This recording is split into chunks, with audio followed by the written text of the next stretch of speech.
All right, the four guys in the Holy Spirit with Brad, Brian, Daniel, and 2.0. And here we are. So we're back here in the lounge, the four guys and the Holy Spirit. We're still down one guy, guys. But here's Brian and 2.0 in the room today. So we're looking forward to seeing wherever this conversation goes. You know, what's up, guys? A little quiet today. Coffee's still working. Still working on you? Trying to get the coffee kicked in. It's always a little interesting. But here we are, man. Like I said with this show, this isn't anything we're producing or anything. When we get together, we're just recording it. So it's real informal. We got a little round table here, and we're just kind of gathered around the round table, man, and just breaking it down. And what you see is what you get. There's nothing contrived. There's nothing. We have no plans as to anything. So it's, it's like everything. You just take in life and then you talk about it. And we're trying to take a lead on doing that because we don't see too many other people doing that. I mean, in the secular realm, man, I mean, there's some great comedians and stuff that talk about their life and lay everything out there. And I actually get a lot out of that. I just wish that it would be geared to the real life and what we're going through. So that's what we're doing in here today. Eventually, Daniel Lewis will join us, but he hadn't able to make it again today. So it's, I'm not changing the name. It's four guys, whether or not he ever shows up or not. We'll call him. Yeah. If he doesn't show next time. Exactly. We will drag him. I think we got one set for maybe the 22nd or something we may be able to do. But but anyway, man, enough of me running my mouth. I run my mouth all the time. This is really more for y'all to talk and share, and I'll share whatever I got too. But I mean, what's on y'all's heart, man, these days? Because that's what I want to ask all Christians, really, like, when we get together, instead of talking about all the other stuff, what I really want to know is, like, what are you going through? Where are you at in the Word? What is He speaking to your heart? What are you struggling with? What are you grabbing onto? Where are you at with Jesus? And to me, that's the question that we should ask each other. And then we should talk candidly about where we're at with Him, come what may, and just lay that out. But what I find is when we ask the question so much, like, where are you at with Jesus, that people don't even know what that means. Yeah. And to me, that's the whole problem, man, is if you're in a place where it's like you say, well, where are you at with Jesus? And people have to stop and think, well, I mean, what does that mean? Or where am I at with Jesus? To me, that means a lot. And if we would even just say that, I don't really know what that means. Yeah. And I don't really know. Mm-hmm. Then I think He can do something. But it's when we don't acknowledge anything that we really are. Yeah. Where we have a problem. So I'll just throw that out there to y'all. I know it's to make you a little vulnerable, but I got vulnerable the other day, and I may do it again. So just where are you guys at? Where are you at with Jesus? What's He saying? Anything that I just said? I just threw that line out there. That's bite cool. Yeah. Bite if you may. Well, I was actually just kind of thinking about this just yesterday. I would, if I had to place it in terms, I would say I feel like I'm a teenager. As far as my walk with Christ. It was about 14 years ago that He called me out, and I was as far away from Him at that point as I'd ever been in my life. I didn't ever think or put any thought towards God or anything at that point. I'd just forgotten all of it. Was it just literally that you came to a point where you didn't believe, where you didn't didn't care? I just thought this was just the Bible was just a book, and all this stuff I saw there was no fruit in, and I just thought, well, this is no different than the rest of the world. I'll just go out and just another false religion kind of thing to make men feel better about their own sorry existence. And I kind of went out kind of like Solomon and was like, I'm going to go out and find pleasure in this world. There's got to be pleasure out here, and try different things. And what I came to realize was it's all temporary. It's a temporary pleasure to fill that void that you have inside, that that there's something more. Yeah. That there's something more. and you're trying to find it, and you think all these things, all these new things was going to bring it. But the problem is you wake up the next day and that's still there. Yeah. And you realize, that was just temporary Band-Aid patch. And you have to do that every day. Yeah. And you never really felt satisfied. I didn't myself. And so when I never thought to pray, never thought about God or anything, I just given up on all that, and I'm just going to do what I want to do, And when he called me out, it was in 2002, I believe. So 14 years ago, And what was, not to stop you on that, but I like this conversation. I want to get in on it. Yeah. What was the voice like for you, man? What was that original, how did you distinguish it from yourself, from the world? I know these are deep questions, and I can talk about my experience if you feel hung up on it. But, how did you first hear that voice and know that it was him enough to want to act on it with your life? Well, at the point, I was living with a friend of mine, and I was actually laying in bed at night. And I wasn't really thinking about God or anything at that point. And I was just laying there, and all of a sudden, I heard, "Come home to me," just like that. And did you hear it auditorily or in your heart? I heard it, yeah, auditorily, yeah, but also in my heart, both. Yeah, right. And at first, I thought my friend was playing like a trick on me or something, right? Because he was in a different room. I thought he went to bed, but now I was like, well, maybe he's in the hallway playing a joke. So I didn't say anything, and I ignored it. And a few minutes later, I heard it again, "Come home to me." It was just a calm, still, but also profound voice. It wasn't loud. It wasn't overpowering. Right. The gentle whisper, right? Yeah, it wasn't even as loud as we're talking to each other, but it was just, it was to the point. "Come home to me." And I was like, maybe I'm just high or something, because at the time I was smoking weed a lot. So I was like, whatever. I'm going to roll over and go to sleep. A few minutes later, "Come home to me." And this happened 8 or 9 times. And I want to stop you there, man, because what people do when they hear stuff like this is immediately try to start explaining it away, right, and all this stuff. I don't want to get into the explaining it away. Yeah. What I want to ask you, and I've answered this to people, would you be willing to give your life right now, to say that was real? Yeah. That if you're not making it up, would you give your life to say what I am telling you is true? Literally, yes. There is no doubt, because I think that we can get into, well, what if you heard this, or, well, you was a smoking the dope, right? And yes. all of this stuff, and then, man, you lose. Give me a break. Yeah. Jesus talked to people in every experience they were in, and my issue isn't, well, is there some excuse? My issue is, I know you, dude, and I know that you wouldn't look in my face and lie to me. Yeah. I know that about you, and I know you wouldn't tell these people something that wasn't true. Yeah. And so I like to take it back to the bare bones of it. It said back in the Old Testament, it was how do you know that a prophet is real?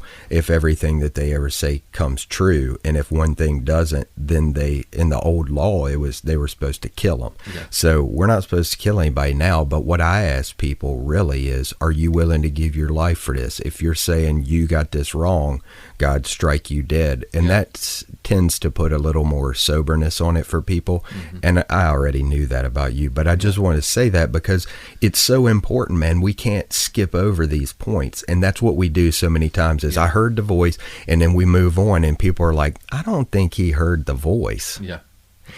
And to me, we have to clarify all of that stuff along the way. Yeah. Because that's what the disciples did, man. Peter lays out every part of it. He was like, I was up in an upper room, man. I was eating, and I fell under a trance, basically, and I had this vision. And he explains all the lead up and all the parts of it to where I don't question Peter at all. Yeah. And I don't question you at all. So sorry to interrupt you. No, Go on. You heard the voice. Point, It was 8 or 9 times. Yeah. You knew that it was him, and we go on. Yeah, after the last time, okay, I really realized then, I was like, all right, this is not my friend. I'm not just hearing this because I keep hearing the same thing. And this voice was pulling on my spirit, as much as I tried to deny the voice, I couldn't, like, I just finally just was like, all right, I get it. I hear you, Lord. Don't know, had no clue why he was talking to me at this point, you know. And the next, I went on and went to sleep, thinking to myself, like, you know, what am I supposed to do with this?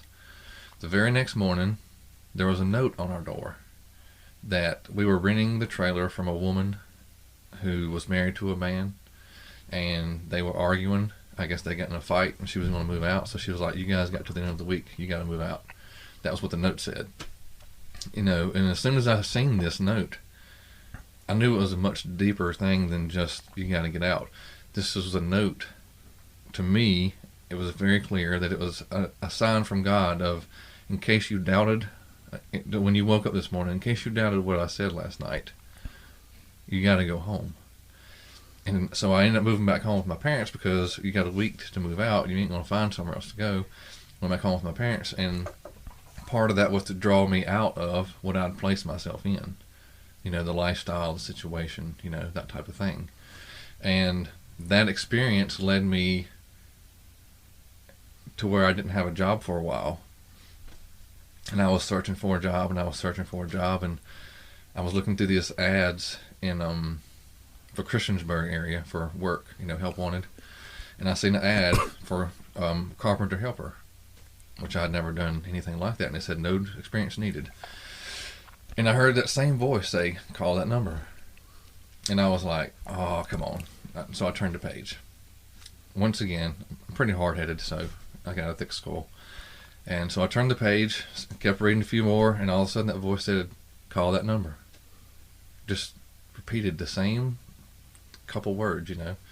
I ignored it, kept going. "Call that number." After about the third time, I was like, all right. It took me 8 times or 9 times the first time. This time it took 3. Maybe that's a little better. And so I called the number, got the job, and it led me to work for a man who was a devout Christian, and not just one who says he was, not one who makes sure he goes to church on Sunday. He was an actual Christian. He actually had a relationship with God, and he was one of the first men to ever explain to me about how God wants a personal relationship with you, which is something that I'd missed out on when I was younger. And can I stop there, man? Because to me, that's what the whole thing is. Like anyone saying, "Well, I don't believe in that experience. I don't believe he works that way." What you don't understand is when you start getting to hear Jesus, and it's so individual that it has nothing to do. You don't care what anyone else thinks, right? Exactly. I mean, you know that it happened for you, and you're willing to stake your life on it. Yeah. You have to be open to have an experience like that. But the people that are trying to intellectualize it and, well, does that how God works, or this or that? It's the individual relationship. I mean, how do you tell your wife you love her? How all these different things, you know. So I mean, it is personal. Yeah, it's very, very personal, and it's and all of those things, you know, is what, you know, when it talks about being reborn and being a new creature. That's what I was at that point. You know, I was a baby. I didn't understand anything. I didn't know anything, but I was, you know, starting to learn. It was your birthing process. Yeah. That's when you were actually born, and then that led to all of those experiences, and the testimony led to where you're at now. Right. You know, that's another thing that I'm big on. I'm big on testimonies, but I also think that we hang on testimonies and don't move past them. I'm not saying that you're doing that. I'm just clarifying that for people, because so many times, man, we have one experience and we never have any more. Right. We never keep going, and you could have that same experience today. Right. It isn't that, but so many times we'll just go, and that will be our Christian walk, is I used to be a sinner and now I'm saved and now everything's new. And that's not the truth, man. I mean, yes, you're reborn, but then every day you're seeking that salvation. If you had it then, you're going to have something today. And so, and once again, I've talked to you, this doesn't apply to you, but that's what happens when I don't really tell my testimony much, because people fixate on that instead of the gospel, you know. And I think it's powerful to share who we were and how we got called out. Yeah. I think it's a huge thing. But then I also think we have to move past that and like share like what's fresh and what's new and what he's doing today. Yeah. Now, I don't think that people can hear the fresh and new today unless they know the backstory, Right. which is why we're doing it. Yeah. Yeah. You know, but I didn't mean to interject there. No, I mean, yeah. so you were doing all that. You literally got reborn again, started following him with your life. And did you feel, man, I mean, everybody's different, but I felt when all that happened for me, I felt an immediate need to get in the Word. Like, did you feel that, or what was your walk? Because I know some people don't. Some will go through preaching and it'll take them a while to actually get to the Word. Yeah. What was your walk on the Word stuff, man? And Daniel 2.0, jump in here anytime Yeah. you want to say anything, my brother. Yeah. Oh, I'm just listening. I mean, I've heard him. Yeah. I've heard him tell the story before. Yeah. He's told me about it, and it's just really amazing. So I was trying not to make any jokes or anything like You can that. make While you jokes, was, yeah. I know, but I mean, I think it's a really good story because it's like you don't hear. You always hear about people that hit rock bottom, as in drugs and sex and just complete sin all around. They hit that bottom. They get in trouble. They go to jail, and that's when they find God. You didn't hit rock bottom. You were down. That was close. But you wasn't, you wasn't like, it's the same way I look at people like on death row and they say they found Jesus on death row. Well, it's easier to find You God. can see that more. Right, and it makes me doubt, and I know that's horrible to do, but I doubt that You're because sharing. I'm like, because it's like, that's, you're faced with death. Everybody's faced with death, but yours is like next week, so it's easy for you to go, okay, God, I believe." need God now. Right, Yeah. but where your story and where your life was, it wasn't like that. It was like you were still just out there doing your thing, and it was like, boom, here it is. Yeah. I think Boom, here it is. Yeah. I mean, that's why I like your story.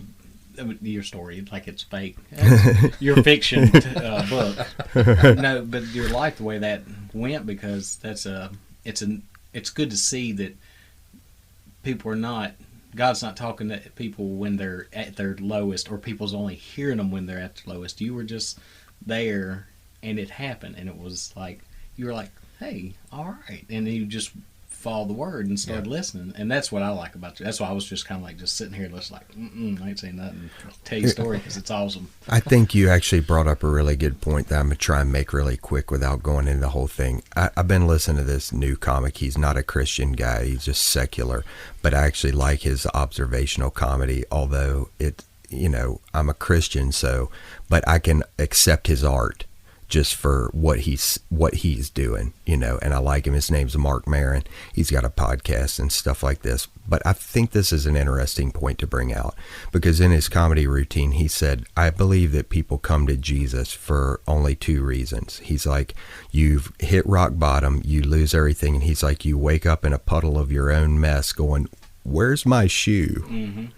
And he's like, and so that's the part that you can see with the guys you're seeing on death And row actually, I or saw whatever. that. I remember I watched It was the show. funny, wasn't it? He's hilarious, and that actually was when he said that. I was like, I feel that You same could way. identify? I've always felt like that. I don't know if it's the right or wrong way to think of it. I think it's the wrong way. The way I look at it, Yeah. but that's exactly how I feel. I mean, I knew right when he said it. I was like, And the wrong. other point that he made was like, either you come to him like that, or you've just been indoctrinated into it from the time that you're a kid, because your parents don't really know how to parent you, so they want you to be afraid of God, so you follow their rules. Mm-hmm. And he's like, I believe that's the way that the two conditions, that's the only way you're going to come to Jesus, kind of thing. Well, I mean, I respect the dude's comedy, but what he said isn't true in my condition. And like I said, I mean, I love his comedy, but he's got that part wrong, because you weren't looking for your shoe, were you, Brian? No, I not wasn't. at all. I wasn't looking for my shoe, Yeah. and I wasn't indoctrinated into it either. I mean, I did have a background and I knew about it, but what I'm doing now is completely against the background, the way that I was brought up. Right. So I think there's some, Mark, there's some holes there, brother, but I love your work, man. But I really do think that there's a lot more conditions of finding Jesus. But I can see how people that don't know anything about Jesus, I think one time I came to him for the wrong reasons because I was looking for my shoe. Right. I didn't find him there, though. I found self-help programs and all kind of junk that I labeled Jesus. Yeah. And he was like, yeah, that ain't me. And it took me many years to figure that out. But anyway, I just want to make that point. That's cool that you listen to his humor too. And I think that that's another thing as Christians, man. Why are we so why can't we just appreciate art for art? And if we don't like something, just leave that out. Why do we have, he ain't a Christian. Mm-hmm. Half the Christians you say are Christians ain't Christian. Well, that's when True. I say, calm down, Dad, okay? I'm just listening to the music. Right. It's not the words that they're saying that I can, because most music I listen to, you can't understand the words anyway because it's just all screaming. Right. So I can't tell you what it's saying, but I love the music. It makes me want to jump up and down and hit something. Leave me alone. Right. Okay? I'm happy. I'm appreciating this art. Yeah. And it's the same way. My dad does the same thing. It's funny that old school. I think it's an older school. You can't follow that comic because he doesn't believe. You can't listen to that music because it's not Christian rock or Christian gospel or bluegrass or whatever. I know, man. Kills me. Well, I think that they're missing a lot of points because I take that in and then I can put it in the aspect of the word, and I grow. Yeah. Whereas if I shut that out, I wouldn't understand what was going on. Well, and in the Bible it says even the devil uses light, to try to deceive people because he will come across as light, but his background of it is really wicked and his intention is wicked. Mm-hmm.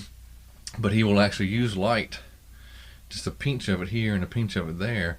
And you can actually find, like you're saying, I think if you're close enough with God, you can find some truth in some things that there may be other parts of it that's wrong, but there will be there's some truth laid in there. Yeah. It's hidden, but if you're close with him, you can find it, and then you can appreciate that and see, and that's one of the things, I don't have a problem with old hymns or anything like that, but I find music that I like. Yeah, feeds you more. That feeds me spiritually a lot more than hymns in a church. Right.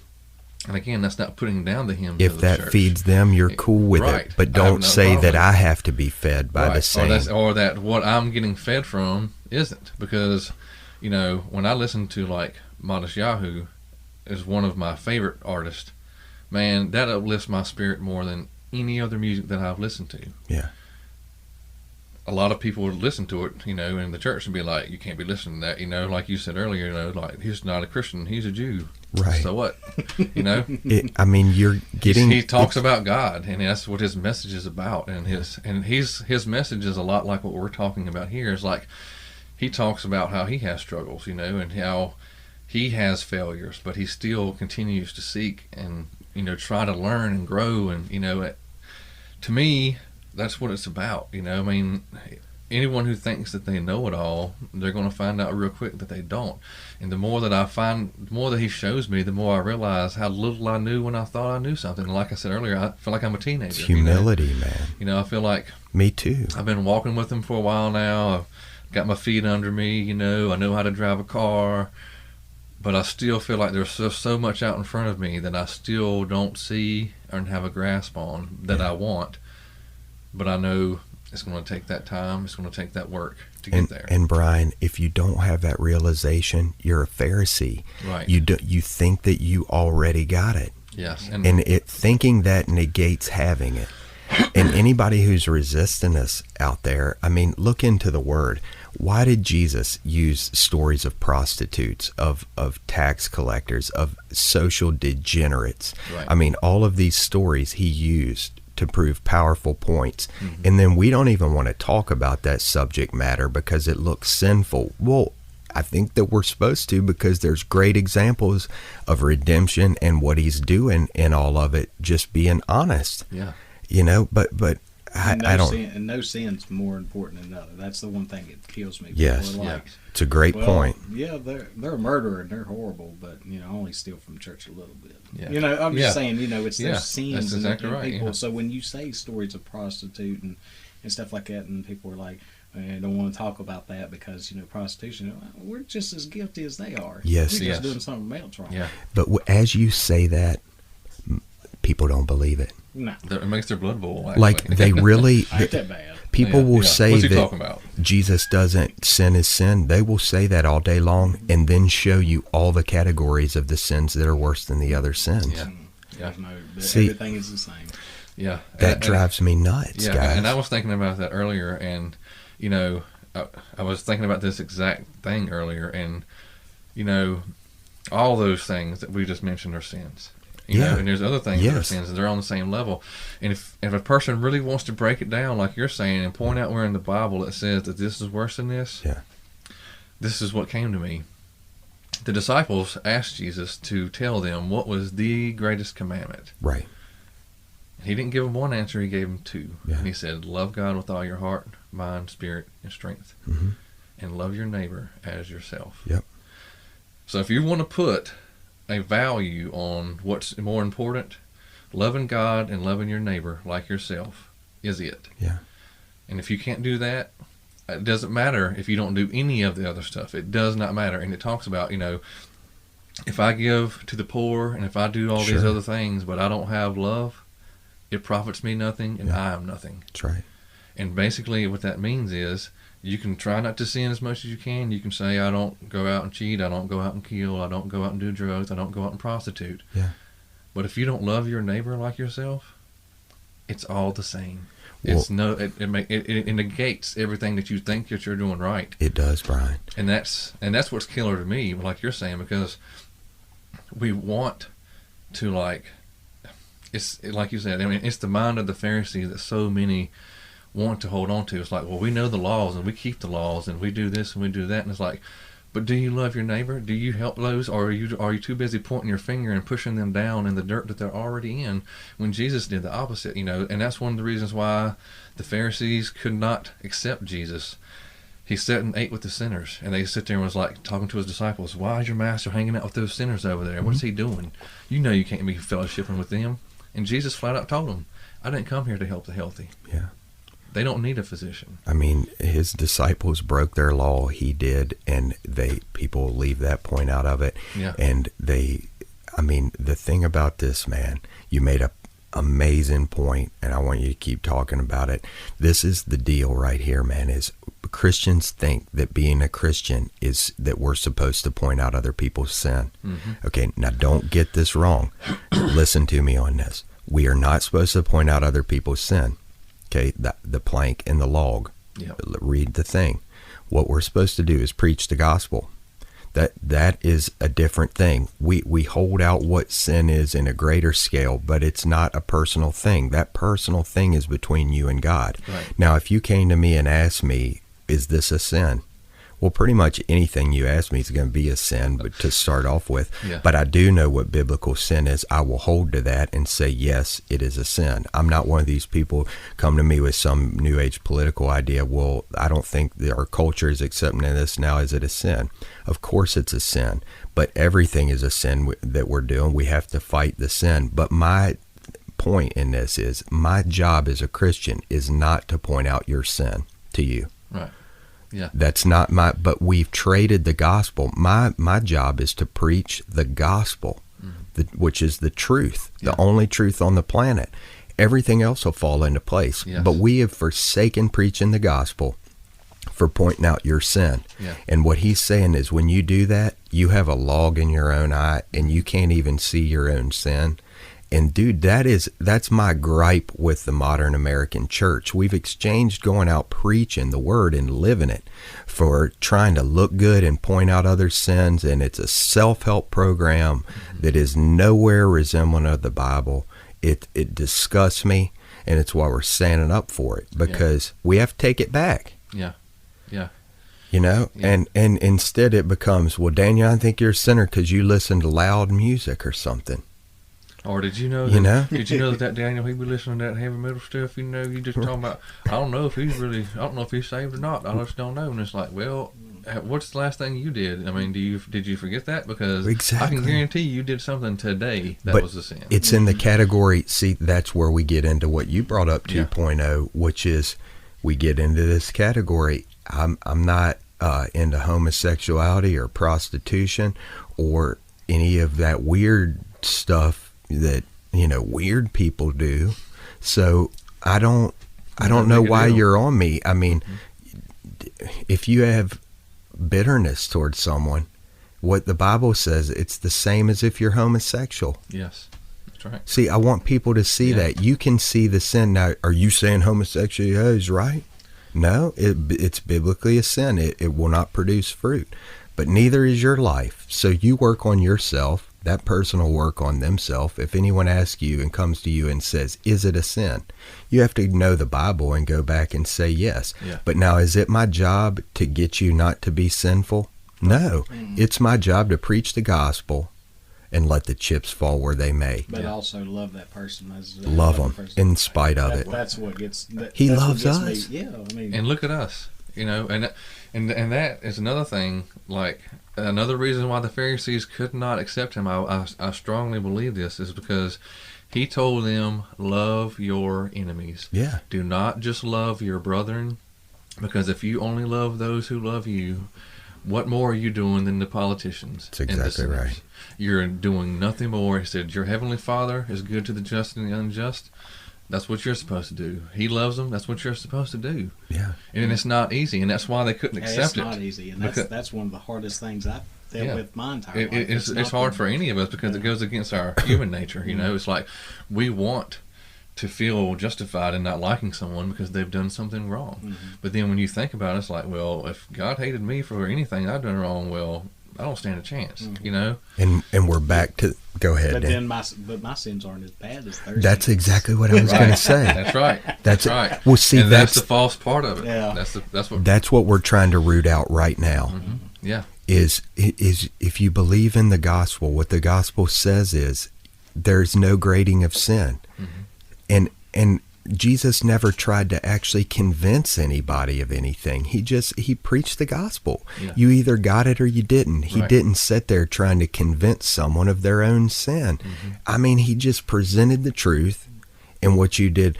But what you pointed out, dude, is the strong. How do we get through to people on that? Like, how do we change the mindset of all sin is sin and we are all sinful? Because people cannot do it. Like, we get caught in this thing. And I know that people listening out there, especially in this political realm that we live in, they've graded these big sins, and it doesn't matter. They will never believe that their sin is the same in God's eyes, even though the Bible says, yes, it is. And they'll find out one day if they don't come to the realization before. When they stand before him, they're going to find out. Yeah, it's just as bad. And the fact... And it's really even worse when you claim to know the law and you claim to know the truth. Yeah. But then you're doing the opposite and you're putting others down and you're putting yourself above others. Like the story about Jesus told about how the Pharisees were standing over there talking about, well, at least I ain't like that guy over there. Exactly. I'm thankful I paid my tithes and I do this and I do that. And then the other guy's over there saying, just bowing his head, can't even look up, and beating his chest saying, Lord, I'm a sinner. Yeah. And I need help. And Jesus said, that's the guy that's going to get in. I know. Not the guy over there standing up saying, oh, Lord, thank you, I'm so good, and look at all the good things I do, and I'm glad I ain't like these other folks, That is the exact, and there's a reason Jesus told this story. And like you said, it seems to get left out a whole lot. When you're going into a church, they don't want to really harp on this a lot because it convicts you, and that's what it's supposed to do. It is. And that's not saying like, oh, you're definitely going to hell if you feel that way. It's just saying you really need to study this and look at this because if you're going to claim that you're a follower of Jesus, then follow what he said. That's right. Don't just pick and choose what you want to do because it's easy and then leave out loving your enemy. Because like I said, that's hard. It's so hard to do. It's the hardest teaching in the Bible, I think. One of them. And when Jesus was on the cross, he said, "Forgive these people." I can't even imagine sitting there saying, forgive them for they know not what they do. The people that are killing you. that also is a huge example. And and I know a lot of people's like, oh, I hate these old Muslims, and Yeah. I'm sorry, they're an enemy. If you want to look at it and say, well, I'm a Christian, I'm a follower of Christ, they hate me because I follow Christ, they're your enemy. Well, guess what? You're supposed to love them. Yes, you are. It doesn't say go blow them up. Right. It doesn't say go stab them. It says you're supposed to love them. It does. And if you die loving them, Yeah. so what? I know. You That's what your life is about. how many of the disciples, when they came to get Jesus, Peter cut the dude's ear off, and Jesus stopped him and was like, dude, you can't be doing this. Exactly. This is not it. If God is going to allow you to die for this, Yeah. then that's In a his reward for hands. you. It's in and his you're not hands. supposed to try to hinder that. That's right. But if you want to start fighting, I can guarantee that's how you're going to die. He said, man, Paul said, we don't wage war as the world wages war with the Yeah. weapons of the world. This is what people automatically do. So you're telling me that the government should change and we shouldn't have a militia? What I'm saying is, why are you talking about the government? I'm talking about the gospel. Right. I'm talking about you living it in your own life. If every person that believed the gospel really did it, the government would change and no one would try to change the government. Right. I'm not trying to change the government. Yeah. The Lord's instituted that. If Yeah. he wants to change it, he will. I'm trying to change me. Right. Better Yes. me. Yes. I'm saying, if you ask me, would you go to war against the Muslims? I'd say, no, I'm not. Right. I'm not going to kill them. Yeah. I'm going to feed them. Yeah. I'm going to tell them about the gospel. If they kill me at the same time, well, then I got my reward in heaven. Yeah. Now, is that going to be a hard thing to see through if that happens? Yes. Yeah. I don't want it. Yeah. I don't want it. Right. But do I actually believe what Jesus said? Yes. With all my heart. Yeah. And that's the killer part, is because, like I said, the things that he taught were so against the norm of what they accepted that they couldn't accept it, because, again, it wasn't easy. You can try not to sin, but to try to love someone who's willfully trying to do something against you, that takes a spirit. Mm-hmm. It takes a Holy Spirit to do that. And without God living in you, you're not going to do that. You're not. You're going to give into your flesh, and you're going to make sure that you reward them their evil with evil. That's right. And the Bible says, "Do not reward evil with evil." Yeah.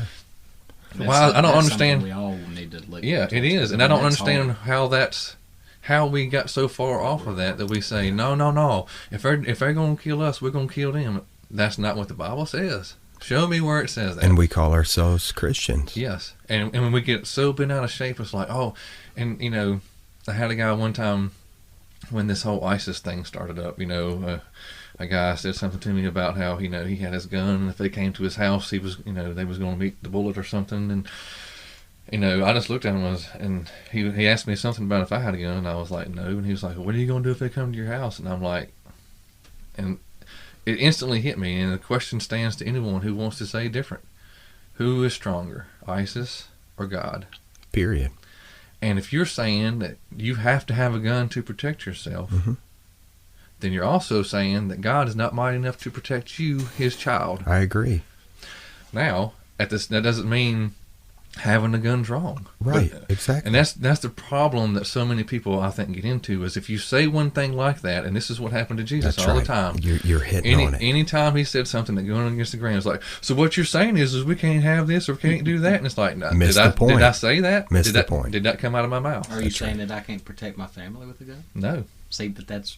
But that's what they would jump right on. See, It's because like, I'm like, I have a if gun. God puts it on your Yeah. heart and tells you, you need to go get a gun because something is. See, this is the thing that people leave out. God knows everyone's heart and everyone's motive, and He knows if someone a million miles away is planning some kind of dastardly deed to hurt you, and He already knows it. And if He really knows it, and He really wants to make sure you're okay, and if He tells you you need to go get a gun because something's coming, then you go get a gun. Yeah. Well, man, I'll stop it like this. It's back to what you said, and then you say, well, could I not protect my family?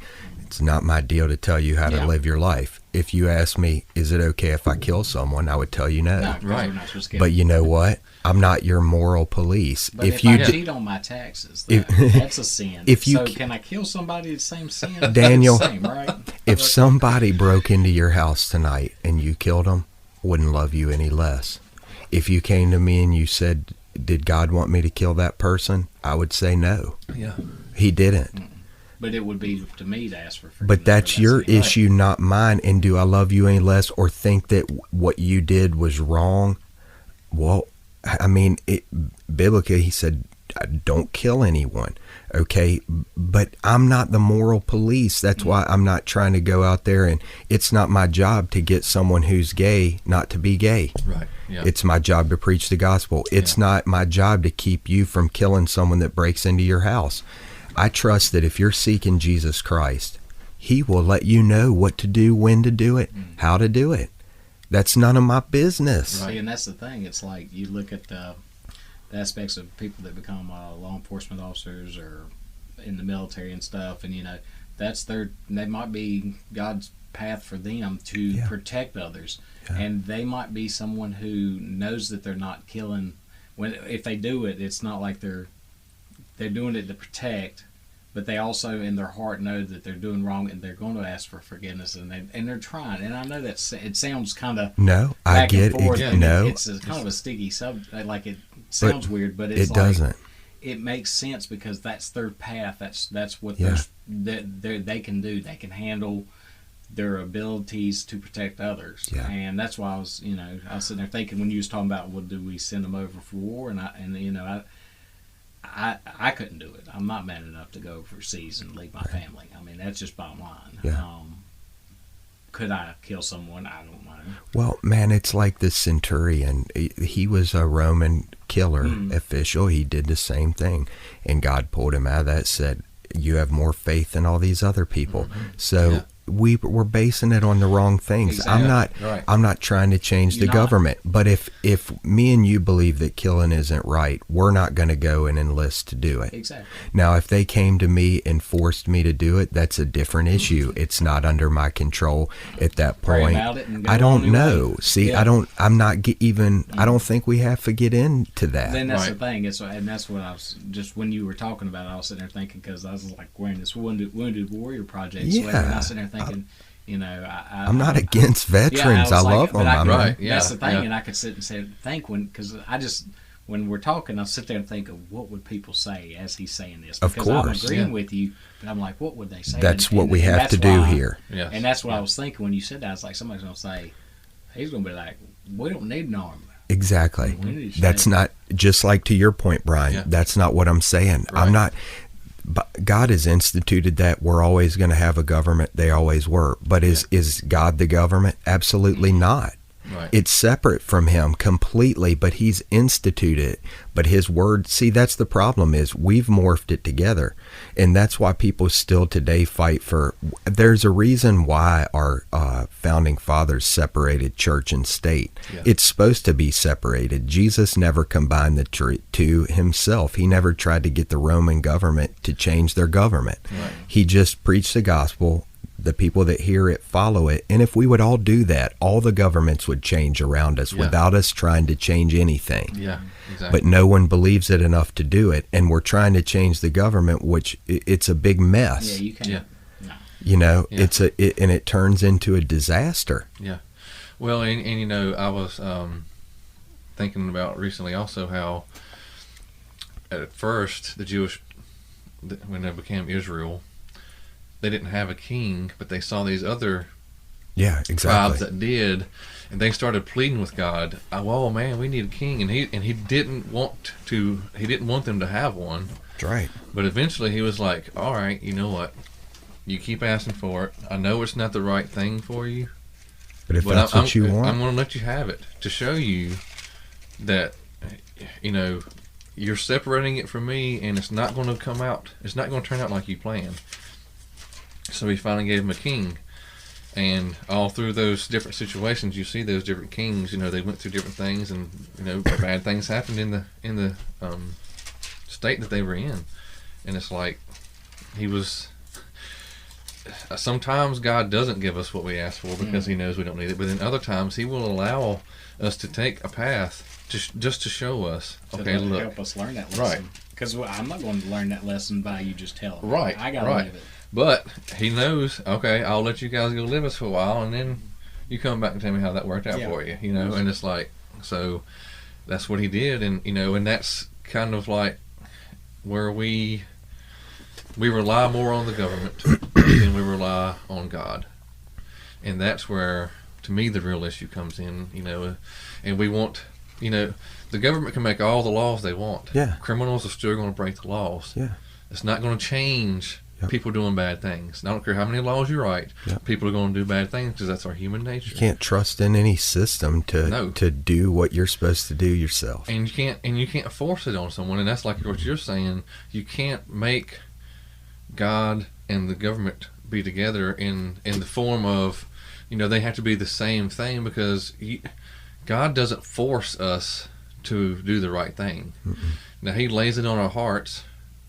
He didn't set up a government, did he? No, they wanted him to be a king and set up a government. Yeah. The thing you were talking about, man, is at 1 Samuel 8, where Israel's wanting a king. And to me, dude, this is one of the strongest points that you could ever make. Samuel goes to him. He's trying to say, you don't want this. God doesn't want this. He is your king. You're supposed to follow him. Mm-hmm. We're not supposed to set up a government. Mm-hmm. And they were like, we want to do it no matter what God says. Right. And this is what he told him. And this is exactly what's happened now. He said at Samuel 8:10, Samuel told all the words of the Lord to the people who were asking him for a king. And he said, this is what the king who will reign over you will do. He will take your sons and make them serve with his chariots and horses, and they will run in front of his chariots.